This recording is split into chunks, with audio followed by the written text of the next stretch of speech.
रश्मि अपने ऑफिस में काम कर रही होती हैं, लेकिन पहले की तरह अब उसका मन काम में बिल्कुल नहीं लग रहा है।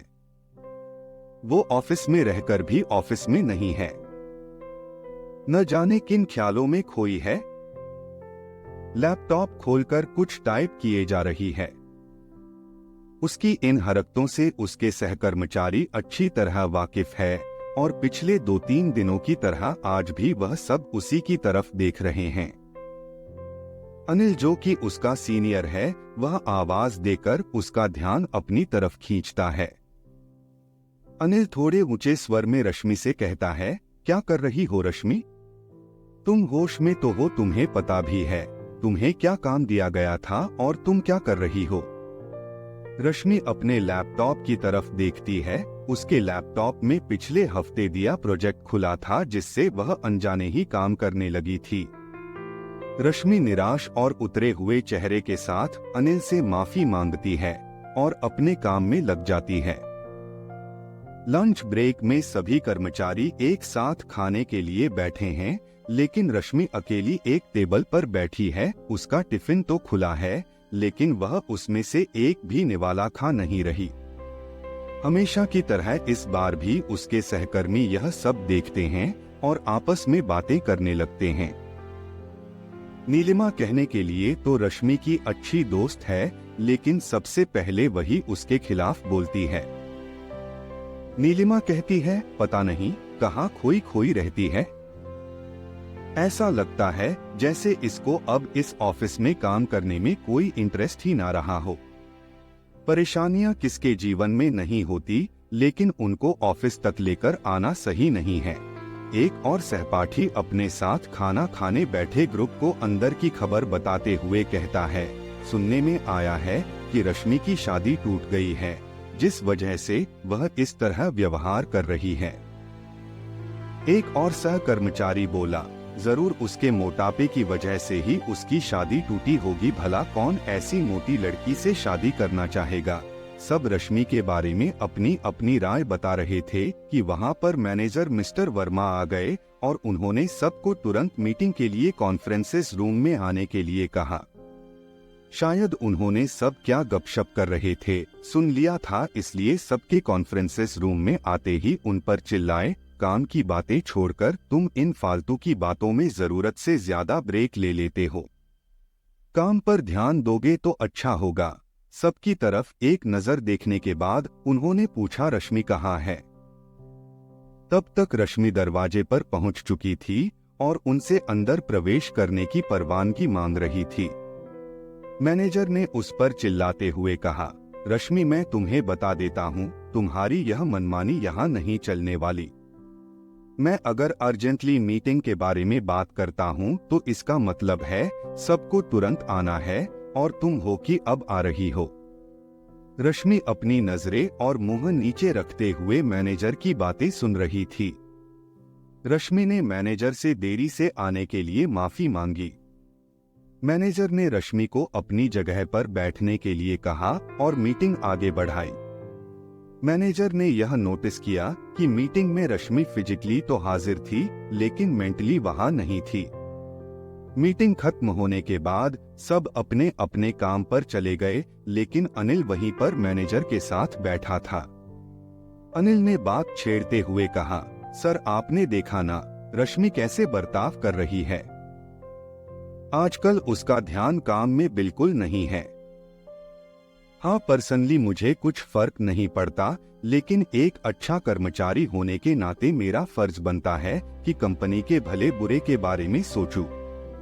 आजकल रश्मि कोई भी काम ठीक से नहीं कर पा रही है और तो और पुराने प्रोजेक्ट जिनको कोई और कर चुका है उन पर काम करती रहती है। इससे तो कंपनी को बहुत बड़ा नुकसान हो जाएगा। अगर मेरी माने तो आप सुभाष को रश्मि की जगह रिप्लेस कर दे तो ठीक रहेगा। वो अपने काम में काफी तेज है और रश्मि को किसी ऐसी जगह डिमोट कर सकते हैं जहां उसको कम काम दिया जाए जिसे कंपनी पर कोई असर ना हो। सर, बुरा मत मानिए, क्या यह मेरा ओपिनियन है, बाकी आप खुद समझदार है। आखिर फैसला तो आपको ही लेना है। मैनेजर ने अनिल की बातें ध्यान से सुनी, हालांकि उसको जवाब में कुछ भी नहीं बोले, लेकिन गहरी सोच में डूब गए और अनिल वहां से उठकर चला गया। 2 दिन बाद रश्मि को ऑफिस बॉय बुलाने आया। मैडम, आपको मैनेजर साहब ने बुलाया है। रश्मि चिंता में पड़ गई। नीलिमा ने उससे पूछा, क्या फिर से तुमने कोई गलती कर दी? तुमने वह फाइल आज जो तुम्हें सबमिट करनी थी वह दिया नहीं? रश्मि बोली, हाँ दी तो है, लेकिन थोड़ी देर से दी है। इतना कहकर रश्मि मैनेजर के ऑफिस में जाती है। मैनेजर उसे बैठने के लिए कहता है। उसके बाकी सभी सहकर्मचारियों को भी वहां पर बुलाता है। सबके आने के बाद मैनेजर रश्मि से पूछता है, आज की फाइल सबमिट कब की? रश्मि कहती है, सॉरी सर, थोड़ी सी देरी हो गई। मैनेजर कहता है, 6 घंटे की देरी थोड़ी सी देर लगती है तुम्हें? रश्मि के सभी सहकर्मचारी इस वार्तालाप को ऐसे देख रहे थे जैसे कोई फिल्म चल रही हो। रश्मि रो नहीं रही थी, लेकिन उसकी आंखों में आंसू साफ देखे जा सकते थे।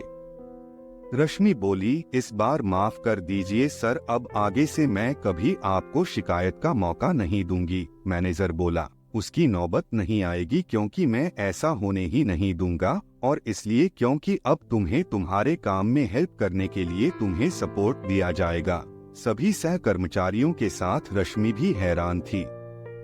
कहाँ सब सोच रहे थे कि आज रश्मि को शायद काम से निकाल दिया जाएगा, और यहाँ तो उल्टा ही हो गया। काम से निकालना तो दूर, बल्कि यहाँ पर उसकी मदद की जा रही थी।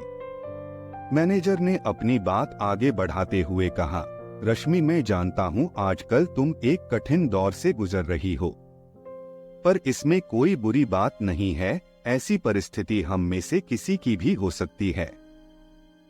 कभी कभी कुछ ऐसा हो जाता है कि हम अपने आप को संभाल नहीं पाते हैं। तब हमारे अपनों की यह जिम्मेदारी होती है कि उस कठिन समय में सहारा बने। मैनेजर बाकी कर्मचारियों की तरफ देखकर उनसे कहता है, मुझे आप लोगों से ऐसी उम्मीद नहीं थी। जहां आपको एक टीम की तरह रश्मि का सहारा बनना चाहिए था, आप तो उसके विरोधी की तरह बर्ताव करने लगे। मैनेजर ने अनिल की तरफ देखते हुए कहा, अनिल, तुम शायद भूल गए हो कि 1 साल पहले जब तुम 25 दिनों तक अपनी बीमारी की वजह से काम पर नहीं आ पा रहे थे, तब तुम्हारे हिस्से का सारा काम रश्मि ही संभालती थी। उसके कहने से ही कंपनी ने तुम्हारी जगह किसी और को नहीं रखा था। अनिल की नजरें शर्म से झुक जाती है और वह रश्मि की माफी मांगने लगता है। नीलिमा को भी अब एहसास हो जाता है कि उसने अपने दोस्त के साथ जैसा बर्ताव किया है, ऐसा तो कोई दुश्मन भी नहीं करता। सभी अपने किए पर शर्मिंदा थे और सबने मिलकर रश्मि से माफी मांगी और उसे वादा किया कि उसको जो भी हेल्प चाहिए वह सब मिलकर करेंगे और आज के बाद एक टीम बनकर रहेंगे। मैनेजर ने आखिर में सबसे कहा, जिस तरह हेल्प करना अच्छी बात है, उसी तरह हेल्प मांगना भी कोई बुरी बात नहीं है, और मदद तो उन्हीं को पहले मिलती है जो उसे मांगते हैं। रश्मि, तुम भी बेझिझक जो भी हेल्प चाहिए मांग लेना में, या यूं कहूं कि हम सबको खुशी होगी। दोस्तों, जब भी जीवन में जरूरत हो तो अपनों से हेल्प के लिए जरूर कहिए, क्योंकि रश्मि को तो समझदार मैनेजर मिल गए थे, शायद आपको ना मिल पाए।